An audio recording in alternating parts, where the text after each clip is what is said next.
Thank you so much for tuning into the Psychology Is podcast. This podcast is available on all the platforms for the most part, audio only on Spotify and Apple, visual and audio on YouTube. I am just in love with this process, and I'm here to introduce yet another just brilliant person. Dr. Joel Wong, welcome and thank you for joining me. It's a pleasure to be here. Yeah, when I say I'm in love with this process, I really, I'll share that my friend Robert and I collaborated on making a YouTube channel, and we started just making short, educational, entertaining psychology videos, which we continue to do. But then the podcast thread emerged kind of, I don't even know, organically. I didn't even necessarily set an intention to start a podcast, but I was compelled to have a long form conversation with someone, and then someone else, and then someone else. And we're almost at 40 episodes now by the time I'm talking to you. Great. And it's just been enriching for me. And yeah, so today, let me introduce Dr. Wong to our listeners. Tenured associate professor in the counseling and counselor education and counseling psychology programs at Indiana University.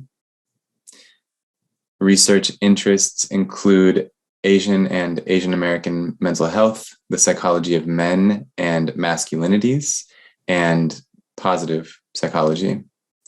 And those are the three main topics of today's conversation, really. Mental health, particularly for the Asian and Asian American community, and then positive psychology, and then what it means to be a man, what it means to be masculine, and the psychology of men as you understand it. So is there anything else you'd like to add about yourself and your background or bio? No, you covered it really well. Thank you. Okay. Then let me launch into my first question. I'll add, speaking of the process that I'm falling in love with, part of that is some critique and self-analysis and watching of game film of myself as the host of this podcast and seeing, so many ways that I can improve.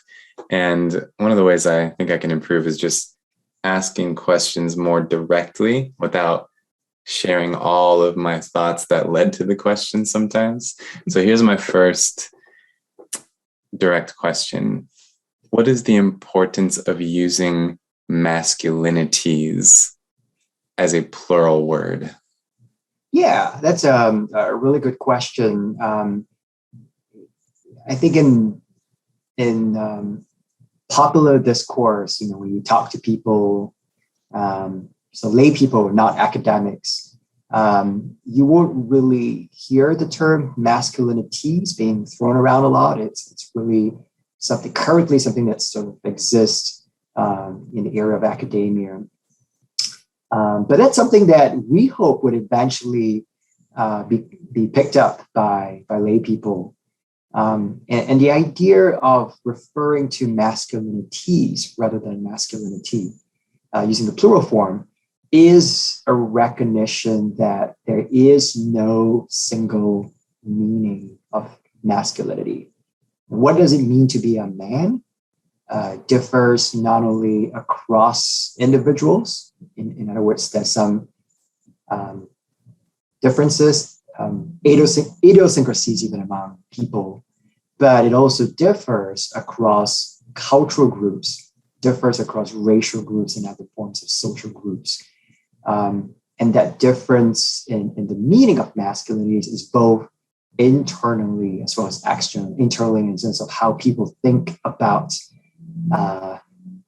masculinities, what does it mean to be masculine, but also externally in terms of kind of social norms that are projected or how the media portrays things that could differ across societies. And that's a very important point that we think it's important for lay people to understand. When you say, that's so macho or that's masculine, that's a contested thing. It's different across people. I would even encourage watchers and listeners to kind of ask yourself the question, who do I know that is very masculine? And then just kind of see who pops into your mind, and then look at what qualities they embody. And that might be indicative of the definition of masculinity that you've knowingly or unknowingly embraced.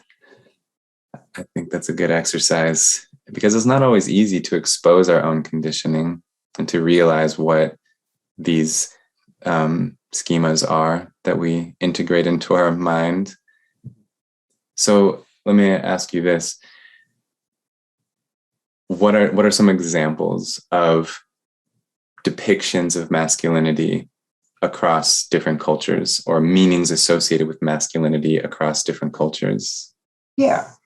I think a good example comes from research that I've done, both in the United States as well as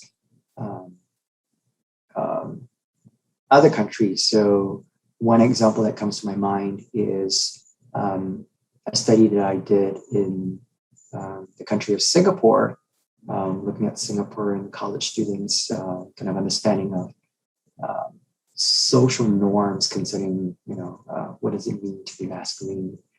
I just want to put it out there that there are actually many similarities.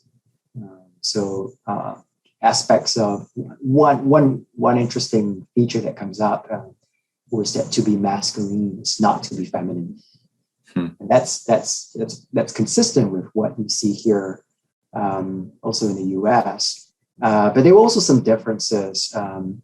In the U.S., aggression and violence is sometimes associated, I would say, even often associated with masculinities, the dominant forms of masculinities in the U.S.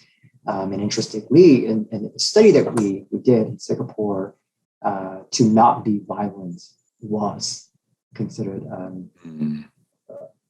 a feature of what it means to be a man. So there again, you see some kind of some differences there. I just have to say, not to interrupt you, but that really hit me. That really hit me. That's So in Singapore, you found that being nonviolent was associated with masculinity, and in the U.S., I agree that violence and aggression is a dominant form of masculinity. That really affects me, because, frankly, I just had this feeling of like being even more of a man when I adopted that for a moment, and because I'm a non-violent person. So anyway, thank you for sharing that. Okay, go on.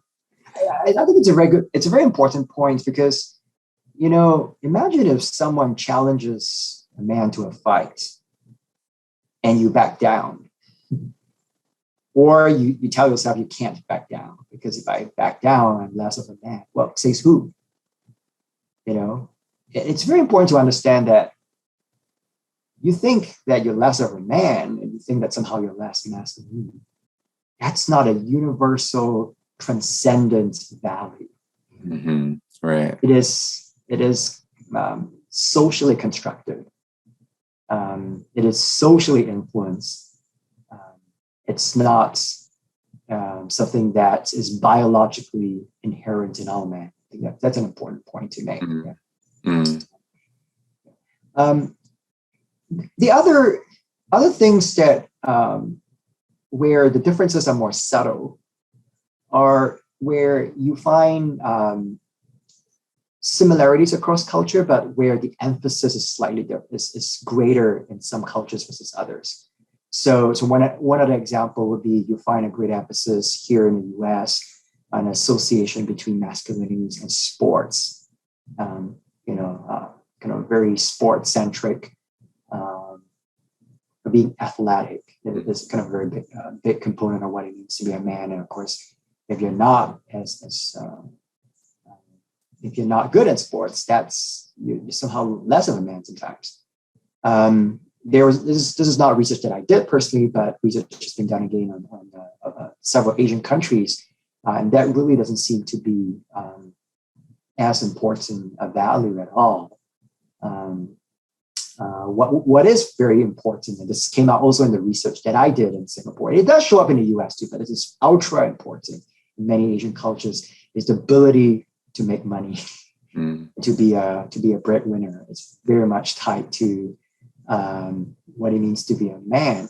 And one of the implications is that imagine if you're out of a job, if you're in a less prestigious job. Imagine if you're a man but you're a homemaker.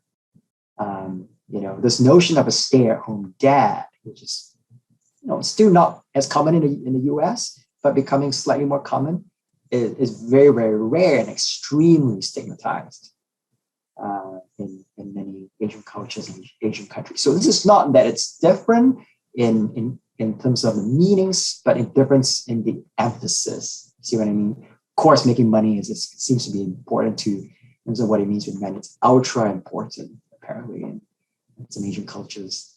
And correspondingly, this emphasis on sports is much less important. Right.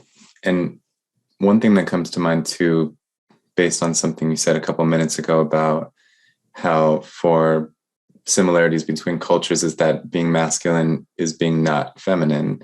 So it seems that there's just the other side of the coin here, that there are always, because let me back up and say this. When we ask this question, like, what does it mean to be a man? We are implying that this is a different question than what does it mean to be a human? What does it mean to be a person? Right. So we're attributing like particularly masculine qualities here. And I wonder, are we always attributing the opposite quality to femininity? Or is it just a different set of qualities to femininity? What have you found? I know you don't study, the psychology of femininity as much, but what have you found here? Like, is it always a sort of pair of opposites or just a different combination of qualities? It's such an interesting question. And here again, there's a disjuncture between the way academics think about femininity and the way lay people think about femininity. So what research has shown is that lay people tend to think of masculinities as being the opposite of femininities, or masculinity, plural, as singular, as being the opposite of femininity. And that's why to be masculine is to not be feminine, to avoid femininity. Academics and scholars tend to kind of conceptualize masculinities and femininities as being independent of each other, as in, you could be high on one and high on the other. But that's not how lay people think about it. And I think that's very important, that it's important to understand how lay people think about the kind of psychological constructs academics study. I think it's more important actually to focus how lay people think about these ideas. I can see why you say that, because in a sense, the lay people are the majority. So they represent the majority view and the cultural thrust, which is what it's based in anyway. Yeah. Interesting. So then now we know, like you said, on a cultural level, as well as on an individual level, there are sometimes significant and often subtle differences in how we define masculinity. And that leads me to the question, to what degree does that translate to a variety of formulas for well-being in men? Yeah, that's a good question. Several decades ago, one of the kind of a prominent theory of masculinities that emerged, I think, can provide a useful framework for understanding well-being for men. And you can even think about how that applies across different groups. This theory is known as the gender role strain paradigm. And it proposed that men experience stress, or, think of stress as including mental health problems and interpersonal problems, just bad stuff. Strain, stress, in a variety of different circumstances. The theory has different aspects, but I'll just focus on two aspects of it. And so paradoxically, men experience stress when they fail to live up to what they perceive to be societal expectations of what it means to be a man. But, and this is the paradox here, is they also experience stress when they conform, or I would say overconform, societal expectations. So it feels a little bit like a catch-22 situations where, heads you win and tails you lose. Hits you lose and tails you lose. Tails you lose, right? Yeah, both ways you lose because you conform, you try really hard to be what a man is supposed to be, and that's problematic in many ways. I can give examples later, but of course, if you depart from that, you might experience the stress of not living up to those expectations. I think that is a useful framework to apply, because the same principles apply across cultures. Because even if the meanings of what it means to be a man differs, the idea that when you fail to live up to societal expectations, whatever the expectations are, right? In one culture, it could be sports, and the other one, it could be money. But either way, you're failing to live up to those expectations. That can be stressful. And if you if you overconform, too strongly to these societal expectations, of like try to be a breadwinner and make a lot of money, or try to be, an athlete, or become obsessed with physicality, that's also problematic. It makes perfect sense. And what an interesting reflection. Because it's almost like, to me, I'm relating to it on a personal level, and I'm thinking about how what do I conform to? What do I conform to in terms of what it means to be a man in my culture? And I would honestly say that in many ways I have conformed, in that I've been athletic and that I'm the provider of my family. Right. And yet I see how, but in a way I've kind of done it in my own way. Yeah. And that's been very important for me. I often actually am thinking of the concept of individuation, as Carl Jung described it. Yeah. And I loved the way that he would describe the sort of the archetypes of the psyche as being like body parts. And we all have, well, not everybody, but most of us have a nose and two eyes and teeth, and hands. So we all have these organs, but they're all unique.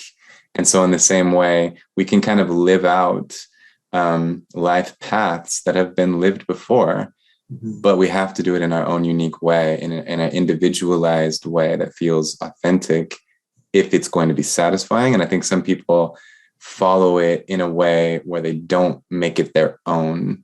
Yeah. So those are the reflections that came up in response here. Yeah, that's a really that's a good point. This notion of forging your own path. I realized that what I just said earlier painted a very bleak picture of what it means to be a man. Heads you lose, tails you lose. And maybe I should offer my thinking on how to get out of this conundrum. And I think the solution is gender consciousness, like a critical consciousness of what it means to be a man. That once you come to a realization that there are these expectations, but that I don't have to live up to those expectations, and that if I live up to those expectations, too much, it's actually a problem for me. I also recognize that once I depart from these expectations, I might get pushback or social disapproval from others, right? But recognizing that, I don't have to live up to those expectations, ironically, shields me from the negative effects of that social disapproval, right? So I call it being secure in your masculinity. And I'll give you one very practical example. That's from my own personal life. My family has two cars at home. My wife drives the larger car. I drive the smaller car. My car is red and it's smaller. And I once had a friend who came over and we were just, they looked at, she looked at the cars, and she asked me which car I drove, and I said I drove that, and I pointed to the smaller car, red smaller car, and she said, "What? You drive this car? That's your car?" And I could tell from that sort of mocking tone that she was saying, you should have been the one. You should be the one driving the bigger car. And I mean, I think a lot of that. There was no mention of masculinity here, but I think the subtext is there. Subtext. Right? Man drives bigger cars. And I call that. So again, if I have no sense of, I don't have that consciousness of my gender. If I'm not thinking about these issues, I'm going to react negatively to that, right? Because someone has just called me out as being not masculine enough, even though that's the subtext. I responded by laughing and said, you know what? I'm actually pretty secure in my masculinity. So I named the gender subtext there, and I said, I'm good. I don't, my masculinity, my sense of what it means to be a man is not going to be tied to that car. And I kind of made it known. So in a way, that shields me from that social disapproval. There was social disapproval. I was not living up to those standards, but I'm letting it known, and I'm telling myself, and I'm telling the other person, I don't care. It's okay. Beautiful. Yes. Well, this raises an interesting question, and I'm kind of feeling sensitive to the fact that it could come across as more controversial than I mean it. Sure. But here's the question. We know that concepts of gender have been expanding, and that we have been developing language to name new forms of gender identity that original, the language we previously had didn't include. So my question is, do you think there's any degree to which people have felt the need to identify either as like non-binary or as the opposite? You know what I mean? A man biologically identifying as a female or identifying as non-binary. Do you think that has been fueled by the narrow nature and the rigid nature and the singular nature of the word masculinity and what that has come to mean? That's an interesting question, and I'll give you the researcher's answer, which is I don't know. It is clear that there's been a rise in the number of people who do not identify as female or male or gender non-binary. I don't have any empirical evidence in this, and it's something that I would want to dig in a little bit more. This is not my main area of research, although it's fascinating. My suspicion, and I could be wrong, I'd like to look into it, my hypothesis, I put it as hypothesis, not a fact, is that that's more common among individuals who were born biologically female than among individuals who were born biologically male. That's my hypothesis. And again, I'm just basing my hypothesis on anecdotal evidence. Mm-hmm. So I don't want to claim that as a fact. It's something I want to look into and see if that's borne out by the research. Right. If that's true, that's an interesting question of why that might be the case. And again, this is in a realm of speculation. There's been some theorizing that men are more insecure about their gender than women are. And so, and there's been even an entire theory that's been developed to describe this, and it's called the theory of precarious manhood. This idea that you're always constantly having to prove that you're manly enough, whereas it's not so common for women to have to be constantly proving that they're a woman enough. You hear the phrase, "Are you man enough?" You don't hear the phrase, "Are you woman enough?" Right? So that's the notion of giving up your identity as a man could be potentially harder for individuals who are biologically born male than it is for individuals who are biologically born female. That's again my hypothesis. I have no empirical research on that, but you've spurred a very you posed a very interesting question that I think hopefully in the years to come these questions can be answered. Right.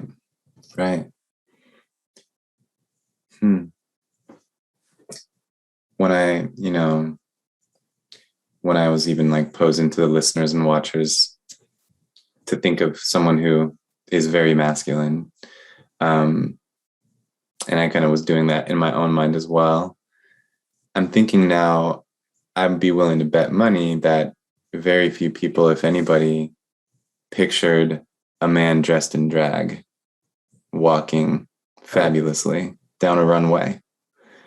And what if we were to truly on a broad level embrace the plural term masculinities, to where what comes to mind when people think of someone who's very masculine is this just mosaic of images that includes, Tom Brady and the drag queen and all depictions of masculinity that seem to be a theme that people embrace.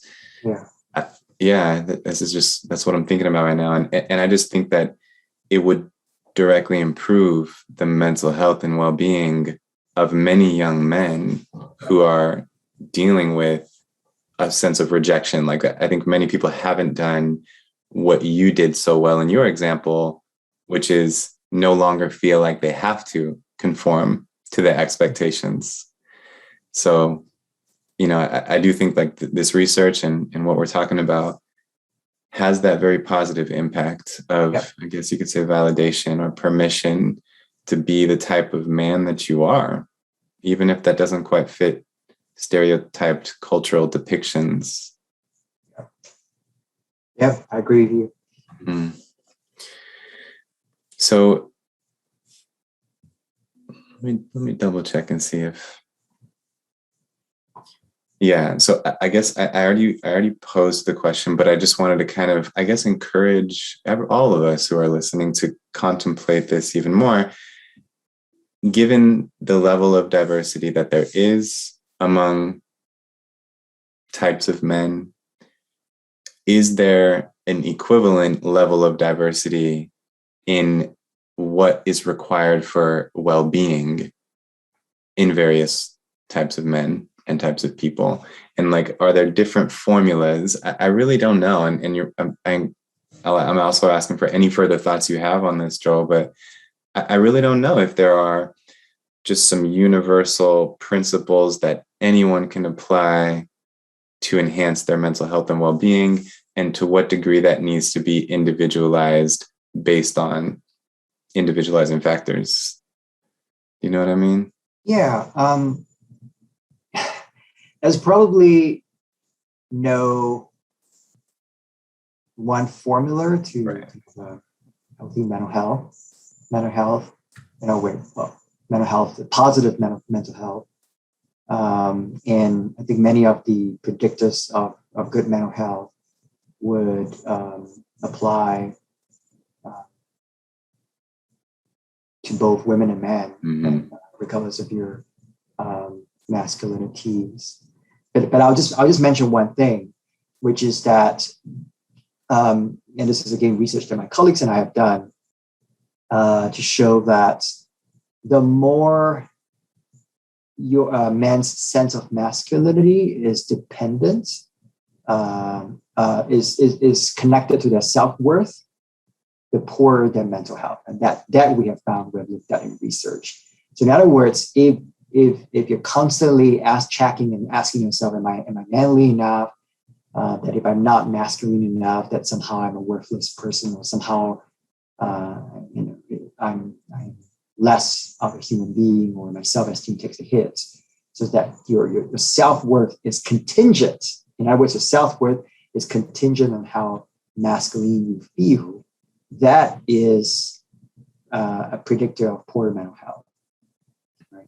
So part of what we encourage people to do is to not have your self-worth be dependent on your gender. Actually, for that matter, to not be dependent on a whole variety of different things. Yeah. What would you say it should be dependent upon? Well, so there's this whole theory of that's called contingencies of self-worth, right? And so the idea is that there are people who base their self-worth on a variety of different things. I said masculinity is one of them, but it also could be something like the people whose self-worth is dependent on physical looks or their academics, how well you do in your studies or your work. And I think, pretty much none of them are positive because if you're, I think the research shows that if your self-worth is very strongly dependent on this one thing, then it rises and falls depending on how well you do in that particular domain, right? I mean, an example would be, you do well if your self-worth depends on your academics, you do well in your studies, you're happy, you feel good about yourself, and you do badly, self-worth tanks. So ultimately, not to have your self-worth be dependent on anything would be the greatest ideal. Sort of unconditional self-worth. Yeah, unconditional self-regard. Yeah. That's a nice way to think about it. And of course, that's easier said than done. We're like, how do you do that? Well, I can go into, and that's something that someone, it's best to work with a therapist to work that out, because I know it's not something that you can change overnight. If your self-worth is tied to one particular thing, you can't just like snap out of it and change. Right. But just one practical thing to do, which is that it's very hard to just tell yourself, oh, I'm not going to be attached to this thing anymore. It's far easier to be able to appreciate a broader things in life as a way to detach yourself from one particular thing. So for people whose self-worth are very much tied to one thing, they become obsessed. Their whole life revolves around that one thing. And part of the way to unwind yourself from that is to develop more hobbies, have more interests, talk to more people, have more areas of interest, to detach yourself from the one thing.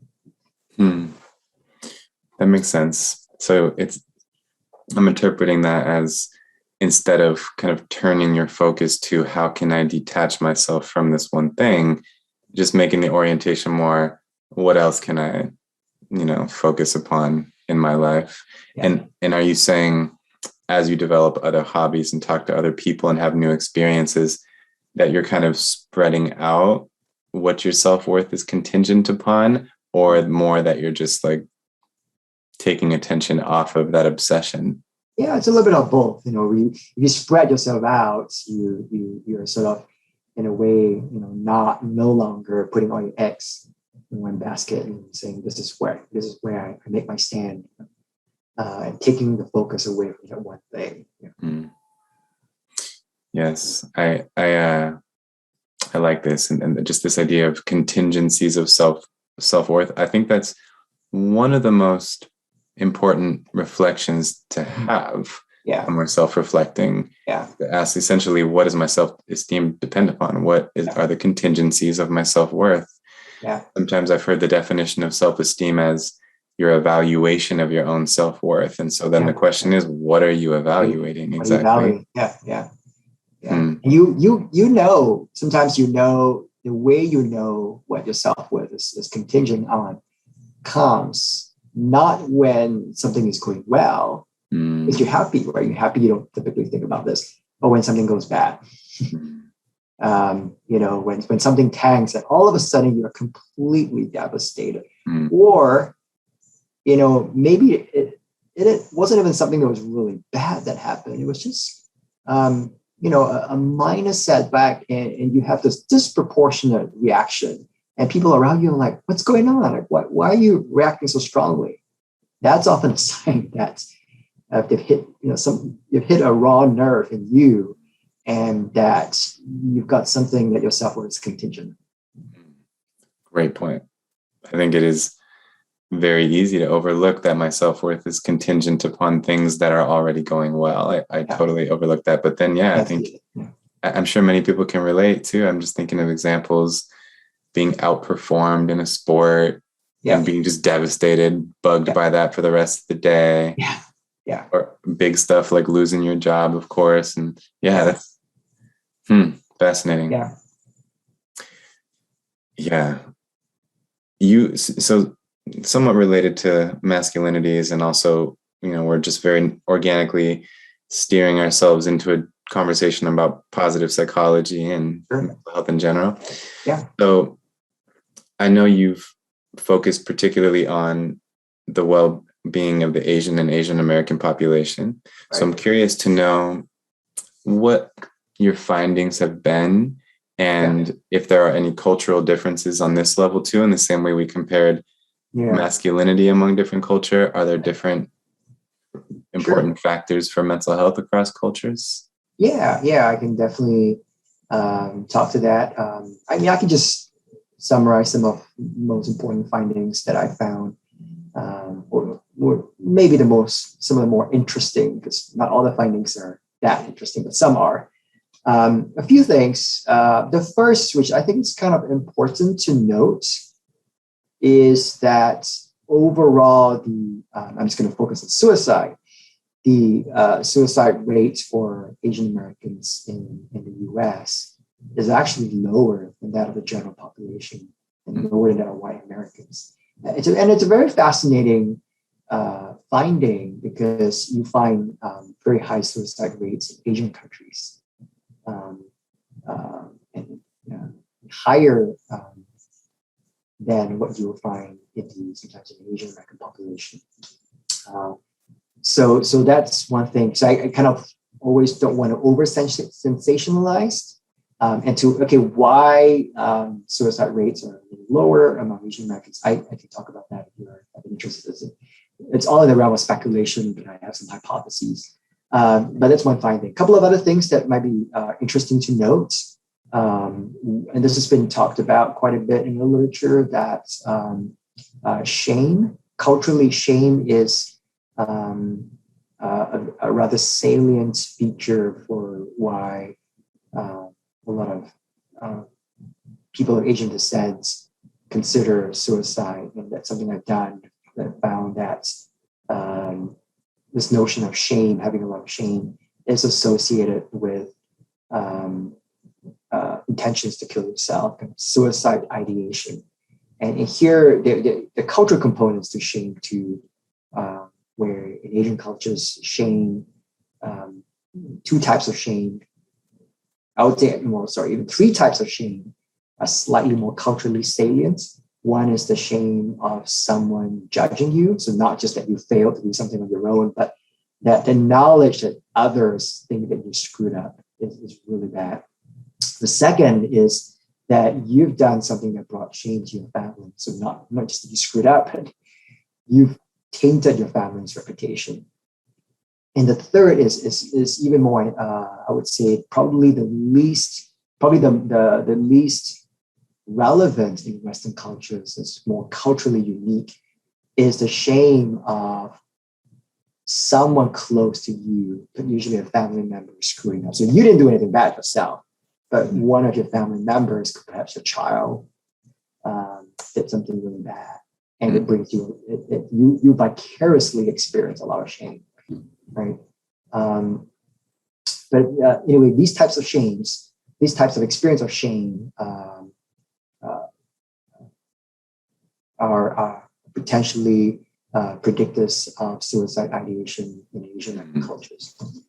A couple other things I'll mention. One is that even though the suicide rate is lower generally for Asian Americans, so is the help-seeking rate when Asian Americans experience suicide ideation. That's been found in the general population as well as in college students. So you have an Asian American who's experiencing suicide ideation, thinking about killing yourself, there is a lower likelihood of seeking help as compared to, say, kind of a white American who is similarly experiencing that kind of ideation.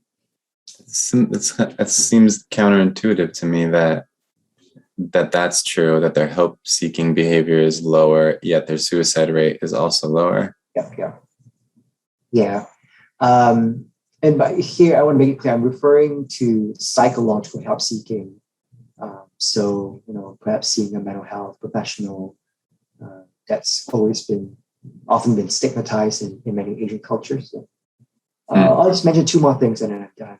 So, one study that I did looking at Asian American college students and everyone in that study was seriously thinking of killing themselves or had been thinking of killing themselves over the past 1 year. And the number one reason, one factor that was going on in their life because of family stressors, instead of stressors were family problems. So, and that's not the top factor among college students in general, for those who are thinking of killing themselves. So family issues, and then number two, if I remember correctly, was academics. So family and academics were big issues that were associated with Asian American college students seriously thinking of killing themselves. And that's a little bit different for other white students. Interesting. The last fact that I'll mention is, this is not published yet, but research that I've completed rather recently, where I did a deep dive into suicide notes written by Asian Americans, Asian American and Pacific Islanders who killed themselves. So everyone in that sample had died by suicide, but we had police reports summarizing their suicide letters of those who wrote suicide letters, letters or notes. Not everyone wrote notes, but among those who wrote notes, I analyzed their notes and the content of what they were saying.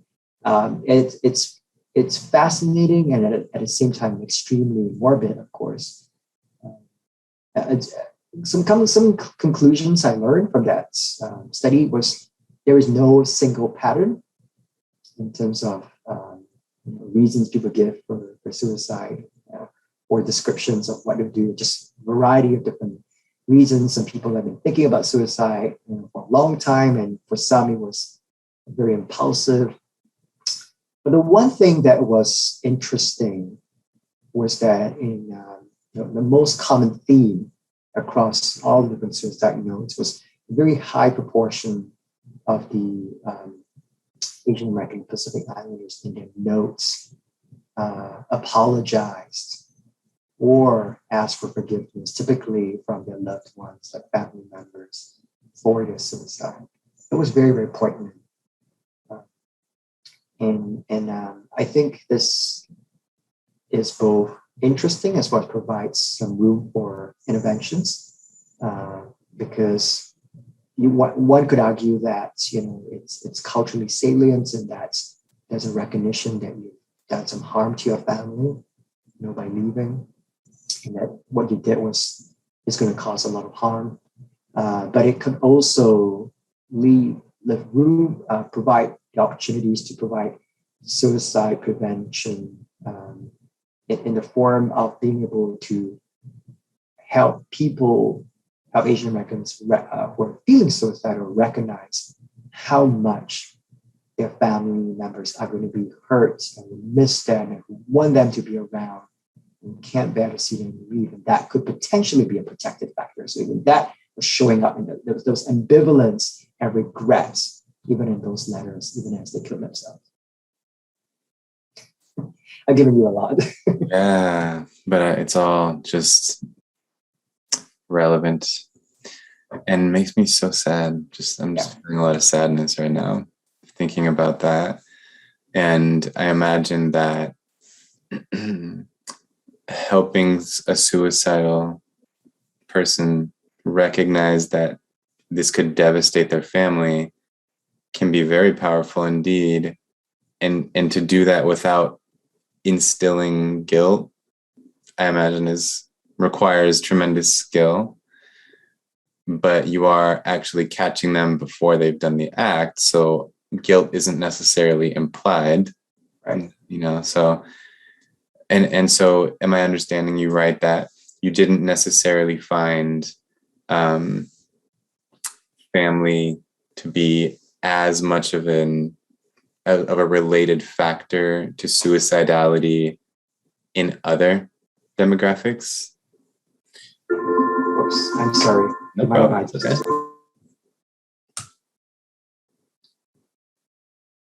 Let's try to. Okay, yeah. That's it's not that it was not a related factor. I think family problems are always a predictor of suicide ideation. It was just compared to other research and college students, it was not the most salient factor. So it was kind of number one on the list of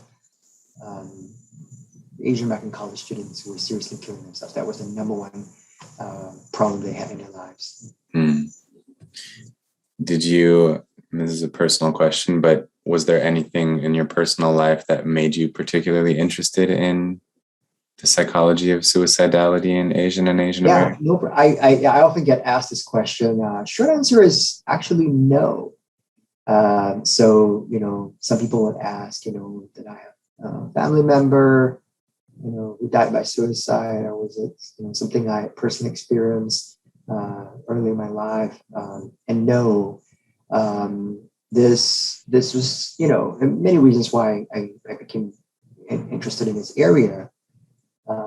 But there's something very consequential about suicide that I think was disturbing and fascinating to me at the same time. It's the one outcome that you can't reverse, right? Think about it. It's in many of when we think of mental health, there are many other mental health concerns that you can treat. But in the sense of one can never treat a suicide. You can work on prevention, but you can't really treat a suicide because that's a irreversible decision. So I think that nature of it and how consequential it is was something that I was very drawn to want to better understand. Yes, well, thank you. Honestly, I think it's interesting with suicide too. I think about this with suicide or with just mass shootings and things like that. Hard to know. It's like we can't count how many people didn't do it. You can watch trends change and have a sense that you're improving things because fewer people committed suicide than last year and things like that. But ultimately, there's no statistic for a person who didn't ever go there. Right.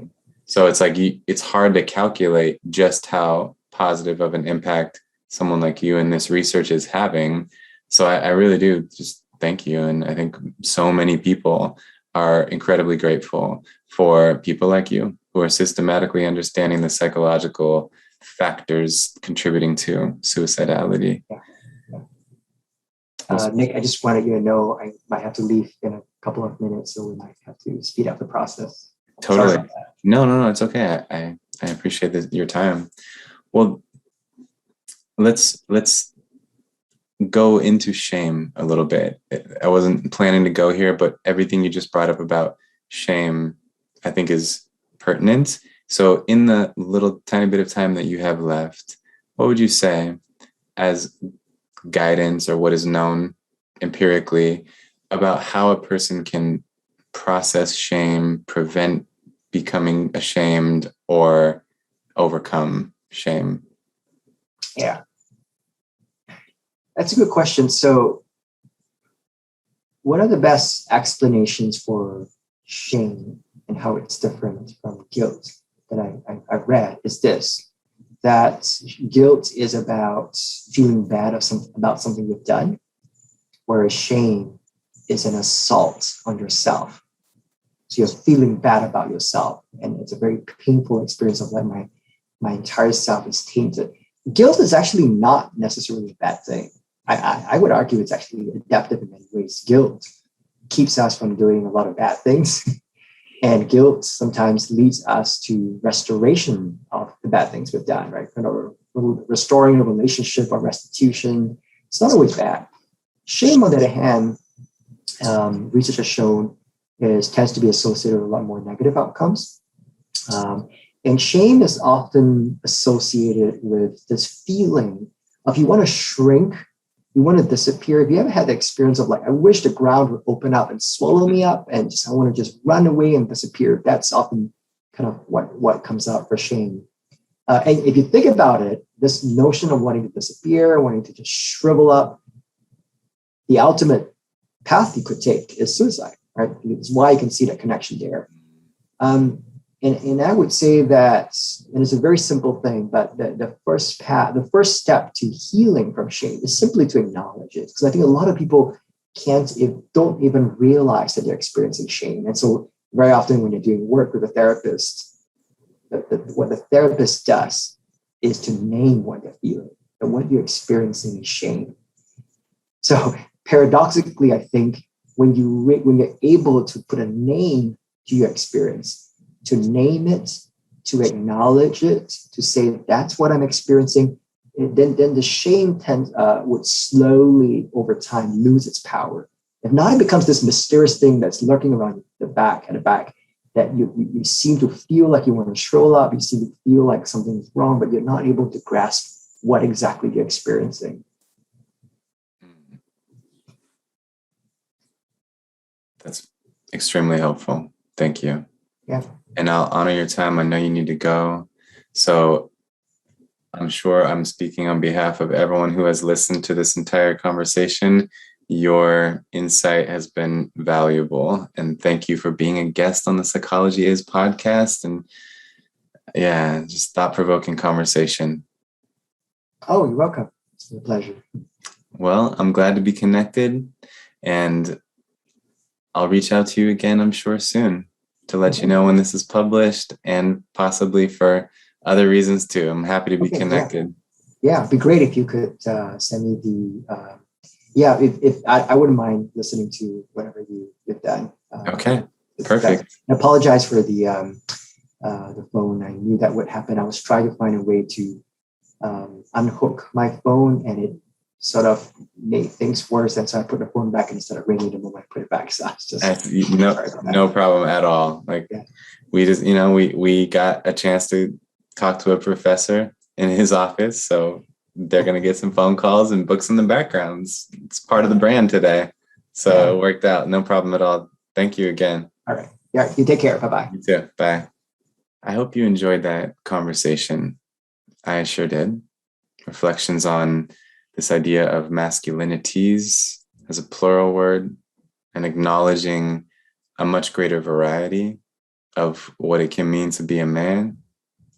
And if you do not find yourself living out a widely embraced, culturally embraced depiction of masculinity, then maybe letting go of the expectations that you ever needed to could be really beneficial. And like Joel shared, could help you just kind of deflect the subtext, the implications that you're not manly in this moment. I also love that term Joel brought in, precarious manhood. I think that's really important to consider and feel that when it's happening, that your manhood is kind of always in question. And if you're not answering for your manhood at every given moment, then you're made to feel less than, and that your self-worth suffers because of it. So I hope that all of this has been thought-provoking. I also wanted to just share, I haven't done this before, where I talk by myself at the end of a podcast, but I appreciate you who's listening and watching right now. So I just wanted to say a little bit more about shame. Dr. Wong was on campus at Indiana University today and he had to go. So I wanted to pick up from where he left off related to shame. and just emphasize, highlight, and elaborate, emphasizing that distinction between shame and guilt, and how indeed guilt is feeling bad about something you did. Guilt is, I messed up. Shame is feeling bad about who you are, defining who you are by what you did or what you experienced, and then feeling bad about who you are because of it. And that is antithetical to well-being. Brené Brown has contributed so much on what we know about shame. And she likes to say that shame festers in the dark, and that to overcome shame, there's these 3 C's: courage to talk about it, compassion from others and for yourself, and connection. Courage, compassion, and connection. And just right before I let you go, as if I need to let you go, I just wanted to share this story that I think is really powerful related to guilt and shame. And so I've mentioned on the podcast before that I work in a jail. I get to meet people and get to know them really well who are serving time. And there was a woman that I knew really well, had been in there for several months and then got out and then came back in. There's a couple of those in and outs. And then she had a heroin addiction. She got out. The conditions, so let me back up. She was pregnant. She got out of jail, I think around 6 months pregnant. The conditions of her probation were that if you test dirty, if you use heroin again, you will lose the baby. Child Protective Services will take the baby. About 3 or 4 months later, she came back into the jail. And when we locked eyes, I just knew exactly what happened. And she knew that I knew that. And I've never seen someone so ashamed of themselves. And fortunately, it was a group setting and we all got to be supportive and show compassion. And her and I were in conversation. And she said, "I'm such a fuck up." That's what she said. And what we had to do was shift that to, "I fucked up," because she fucked up. But that doesn't mean that she is a fuck up. That doesn't mean that who she is as a person is somehow defected or defective. When that shift was made, she felt guilty instead of ashamed, because guilt is, I fucked up, and shame is, I am a fuck up. So I know I'm just dropping F-bombs on me out of nowhere here at the end of the podcast, but I share this because I think it's a powerful story.